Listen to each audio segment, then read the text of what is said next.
Everything is better in threes. And I'm being serious about that because most great things are paired in threes. Shit, most people will say, I can guarantee you that majority of the best friend groups out there, like the top tier ones, are a group of three. Even in history agrees, the Three Musketeers. Even in media with Ed, Ed and Eddie, the Powerpuff Girls, SpongeBob, Patrick and Squidward, Harry, Ron and Hermione, the Three Stooges, Team Rocket, even Marvel and DC each have their own big three. And in anime, they have their own big three in Naruto, Bleach, and One Piece. Honestly, I didn't even scratch the surface of goated trios that we have in history. And it's honestly crazy because if you look up, there are so many of them. I mean, you get it now, right? Having a trio is elite. And the only thing that works in that said trio to make it goated is that every single individual in that said three carries in their own unique way. To dumb it down, each member has to be tough. And in this video, we're ranking every single legendary trio in all of Pokemon from worst to best. Honestly, one of the best tropes that we have till this day in Pokemon, and something that started all the way since Gen 1. And what's so great about this trope and why I love it so much is that each of these trios that we have are all linked by lore, shared themes, or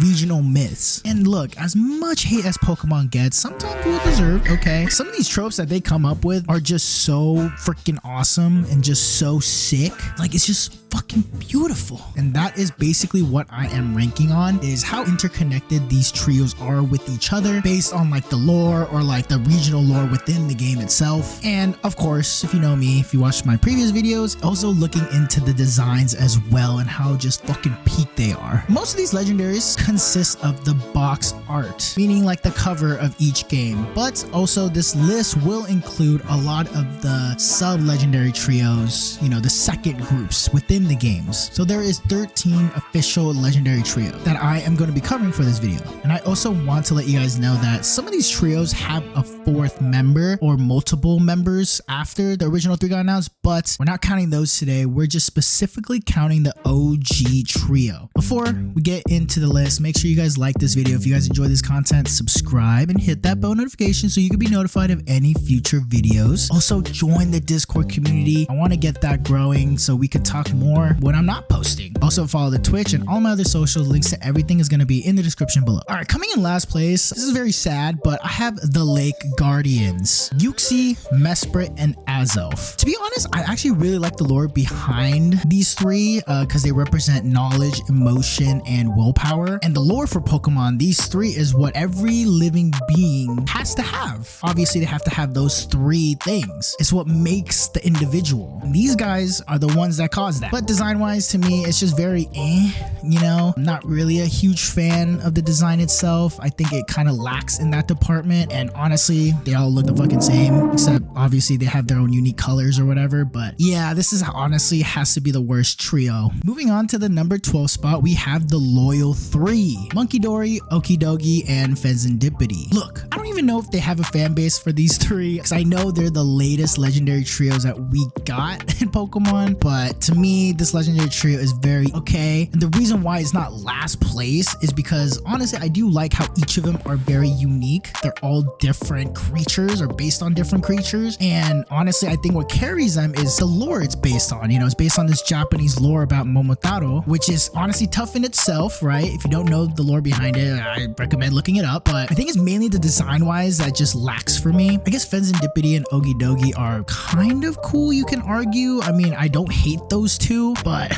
I don't fuck with Munkidori's design. I don't know. It's so basic, dude. Like, and it's a legendary. You're telling me that's a legendary Pokemon? I feel like they could have done way better with the designs itself, but I will say the lore is pretty cool behind them. All right, so the number 11 spot we have is the Swords of Justice. Only one statement I'm gonna say, but the three fucking musketeers in Pokemon, yo, that's tough. So moving on to the top 10, at number 10 we have the legendary Titans, you know, aka the Golems, Regice, Registeel, and Regirock. I know we got a shit ton of Regis now, okay? I mean, we have 6 total, but the OG trio are the best ones, okay? They're tough as hell, and what they're based on is so sick. They're based on the Ice Age, Stone Age, and the Iron Age. Coming at number 9, we have the Forces of Nature, aka the Kami Trio. Tornadus, Landorus, and Thunderous. Honestly, the Forces of Nature to me is very mid, especially these base forms, because I mean, they literally look the fucking same. They're just different colors. And I know they kind of have a good fan base and a lot of people like this trio, but honestly, I mean, I could kind of see it if you're including their so-called Tarian forms, because these forms are a lot better, okay? Because each of them are very unique and I feel like they're very representative of what they are, if you know what I mean. Honestly, Landorus kind of carries. So number 8, we got the legendary birds. Yes, I know all the OG nostalgia baiters out there are gonna hate me for this, but Articuno, Zapdos, and Moltres are at number 8. I mean, I feel like it's still a good spot. They're middle of the pack,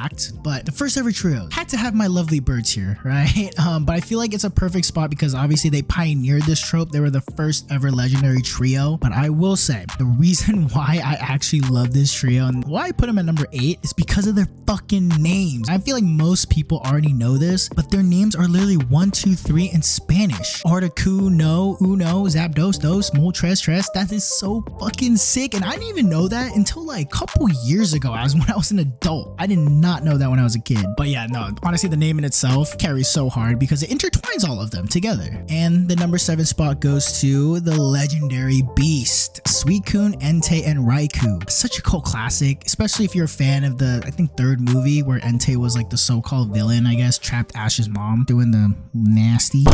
Look at these complex designs. I mean, based on current and mythical creatures, honestly, whoever redesigned them, because if you guys know the lore of this trio, this wasn't the original designs that they wanted to release. It was these guys, but they ended up changing it, and honestly, thank God they did, because these designs are way better. I don't care what y'all say, okay? I know there's people that actually like the OG designs, but nah, they cooked with these, okay? Whoever designed them or redesigned them deserves the meanest head ever, because these 3 definitely glue up. And the 6th place spot goes to the Aura Trio, Xerneas, Zygarde, and Yveltal. Such a beautiful trio, I'm not gonna lie. Based on multiple things too, but honestly, the premise of all of the multiple things they're based on are basically the same, because they represent life, destruction, and balance. With Xerneas representing life, Yveltal representing destruction, and Zygarde representing balance. And I know they're based on like the Norse mythology as well, mainly the Yggdrasil, also taking inspirations to Hindu Trimurti as well, even concepts of like the XY axis. So yeah, lore wise, this trio is up there, honestly. Based on design, I feel like their design is a lot better than the lore, because I love all 3 of them, especially how they incorporated their so-called letter into the design. Honestly, my favorite out of the 3 though is Zygarde, because Zygarde is so tough with all of his different forms. 50% form is sick. It's like a freaking land serpent. And then 100% form, he's like this fucking mecha, like Power Ranger, Zord, Pokemon, whatever it is. And then the Mega Evolution that recently came out, you know, a lot of people don't like it, but I actually think it's fucking sick because it has a big ass cannon. Like, come on, you cannot tell me that's not sick. Now we're moving on to the top 5. All of these are so fucking sick. Number 5 spot goes to the Combat Trio, Zacian, Zamazenta, and Eternatus. So I know that this trio name is not the official name. I believe it's mainly the fandom that came up with this, but I don't give a fuck because this fandom name is tough as fuck. And some may be surprised that it's top 5, but I genuinely love these 3, okay? Mainly because the lore in itself fits so well with the said region it came out with in Generation 8. Because the lore is basically a classic tale of knights fighting off this powerful dragon, which relates to what the region is based on, which is the United Kingdom. And also Eternatus is so fucking sick. Its design is just, dude, it looks so powerful. And I know that's what they're going for, because technically, I think in the Pokemon lore, this is the most powerful Pokemon. So obviously you gotta make it fucking insane. And Eternatus is the main source of that Dynamax power. But yeah, honestly, underrated trio. Moving on to number 4, the 4th place goes to the Light Trio, Lunala, Solgaleo, and Necrozma. Oh my lord, I love this trio so much. And honestly, compared to the rest of the trios that I mentioned so far, I think they have their best designs amongst the 3. More than the lore itself, I would say. Because you cannot tell me Lunala and Solgaleo, these 2 are such sick box art legendaries. I mean, it's a fucking legendary bat, a bat fact that it just has so much life to it. And then a lion, I mean, that's just, oh my gosh, it's just so sick. And the Necrozma itself is really sick and kind of unique because it's more of like this like prism kind of shaped Pokemon. I mean, that's what it is, but just how they came up with the design is just super peak. And the lore itself is sick, with Nulana representing the moon, Solgaleo representing the sun, and Necrozma representing the stolen light. I mean, I think the concept and the lore of Necrozma is the most interesting out of the three because it basically represents this black hole, a being that used to be pure light but lost all of it. And because of that, in the current games, when you play the game, its main goal is to absorb back its light that it lost by fusing with either Solgaleo or Lunala. Yeah, dude, that is kind of dark, I feel like, for Necrozma, but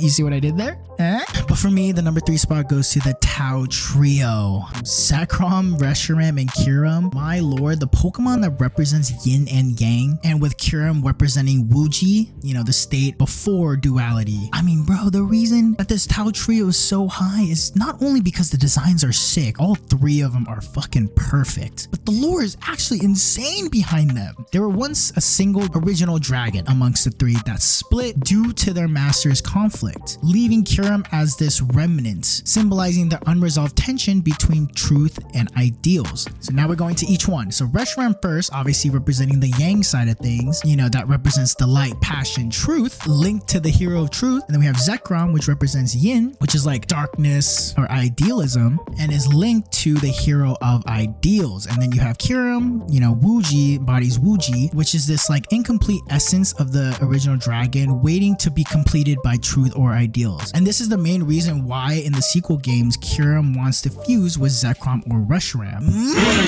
That is tough. You cannot tell me, bro, that is not tough. Oh my gosh, that lore is just so beautiful. Honestly, like, I did not think that this lore was this crazy. Once you guys read more about the lore itself, you'll come to love this Tau Trio a lot more. Now we're in the top 2, and number 2 goes to the Weather Trio. It was such a close call, but Groudon, Kyogre, and Rayquaza, I feel like this is the perfect spot for them because this is the first trio, I would say personally, that I really love the lore within the games because their lore is mainly based within Pokemon itself, within the Hoenn region, because everyone knows the eternal beef that Groudon and Kyogre has between each other. Yeah, since the dawn of time, since the dawn of their existence, they had freaking beef. And Rayquaza being created as this guardian of the earth, having to kind of mediate these two like its parent. Like, that's just so awesome and just so funny and just so tough. And of course, the best thing about this trio is the designs. My lord, could just be the nostalgia talking, but each of these mons, there are literally no fucking holes within the design. Look at Groudon, it's based on a behemoth with dinosaur features. Kyogre being based off of